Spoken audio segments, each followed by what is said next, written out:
Ayon doon, pag binasa nyo, pumunta ng hell.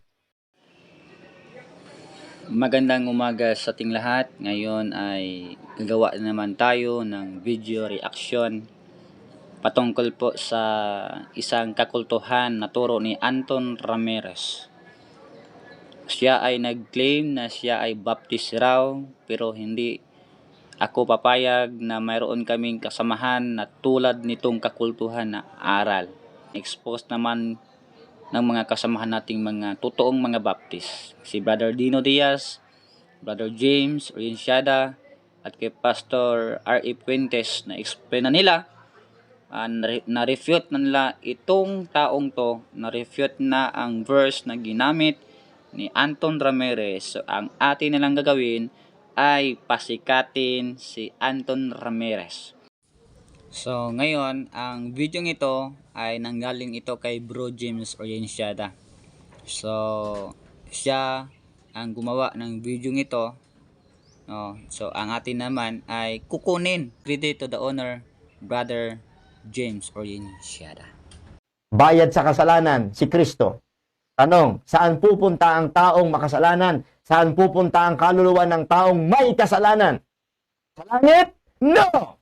Si Jesus Christ hindi pwedeng bumalik sa langit. Bakit? Kasi taglay niya ang kasalanan mo at kasalanan ko. Ayun, so sabi niya, hindi makapasok si Jesus Christ sa langit kasi nag-bear siya ng ating mga kasalanan. Pero kung ating babasahin, yes, sinabi na ni Brother James sa Hebrews chapter 9, verse 12, neither by the blood of goats and calves, but by his own blood, he entered into the holy place, having obtained eternal redemption for us. Yan. So, malinaw na si Jesus Christ ay pumasok sa holy place. Walang imposible sa Diyos. At dito naman sa 1 Peter chapter 2 verse 24, ating babasahin nga ang Bible para malinaw sa mga nakikinig na mali po si Anton Ramirez. Ito po nakalagay, who his own self bare our sins in his own body of the tree, that we being dead of sins should live at righteousness, by whose stripes ye were healed. Ito po malinaw mga kaibigan na si Jesus Christ ay hindi po makasalanan. Hindi po siya tulad ng tao. Tayo ay makasalanan. Si Jesus Christ hindi.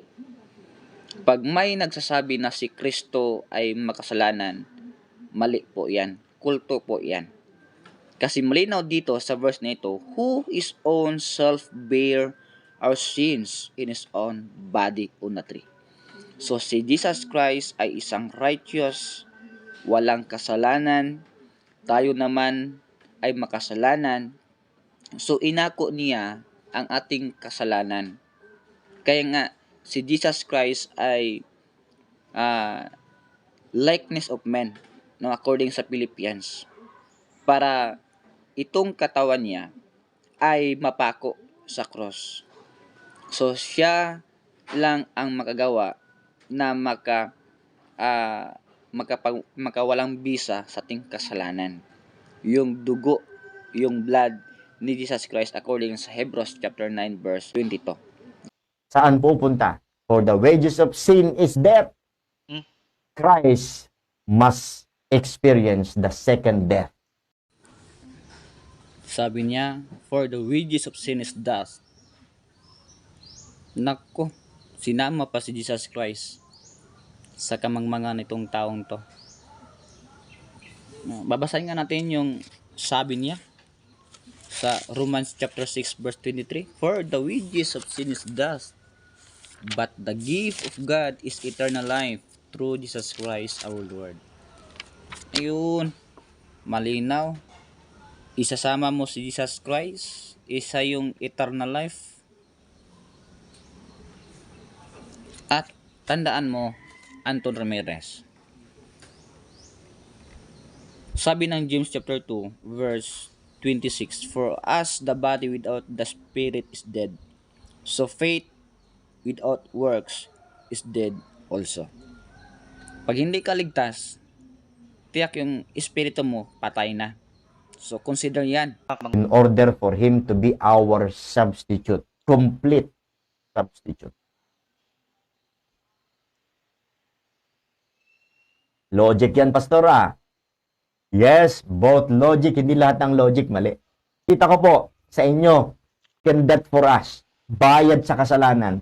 Kung ano ang naranasan, mga kapatid, listen, kung ano ang naranasan ng rich man sa Luke chapter 16, naranasan ni Jesus Christ. Ay, hindi po yan totoo. Sure ako na hindi yan totoo, Anton Ramirez. Hindi nag-suffer si Jesus Christ sa impyerno. Hindi katulad ng rich man. Nako, bulaan.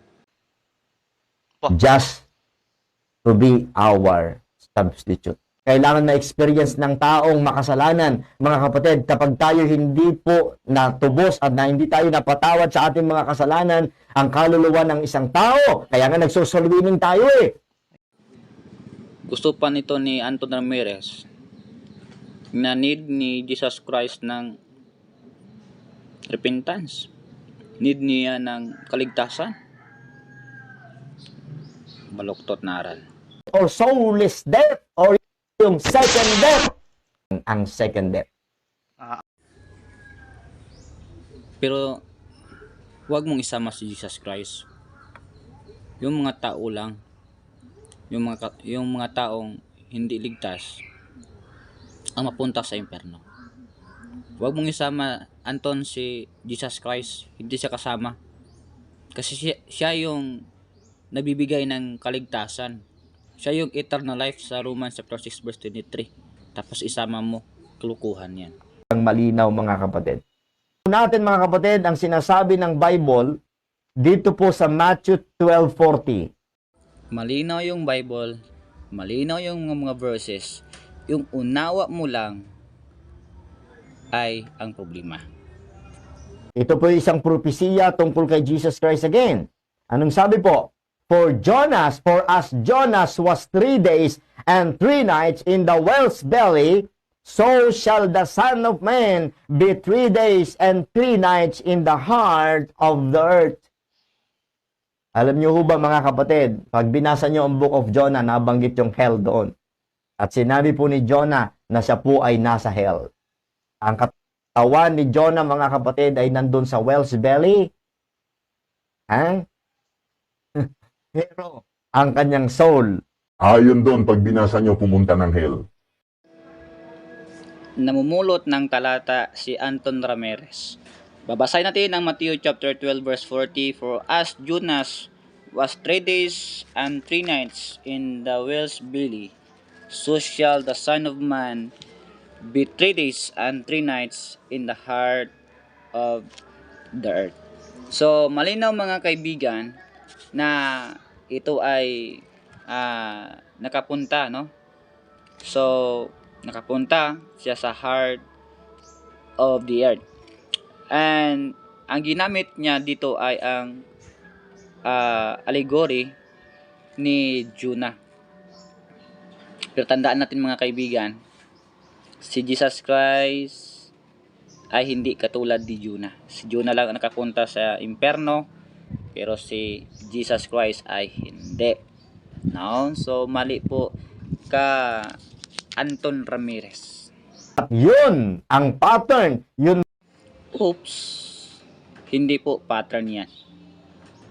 Nako, wag mong dagdagan, Anton Ramirez. po ang example na sinabi ni Jesus Christ kung papaanong si Jonah ay nasa whale's belly ng 3 days and 3 nights. Ganun din po, mga kapatid, si Jesus Christ ay dudoon din ng 3 days and 3 nights sa heart of the earth. At anong Diyos ni Anton Ramirez ay na impyerno. Pero ang Diyos namin ay hindi na impyerno. Nakakatawa, nakakaluko yung aral mo, Anton Ramirez. So hanggang dito lang tayo. mag-react sa video ni Anton Ramirez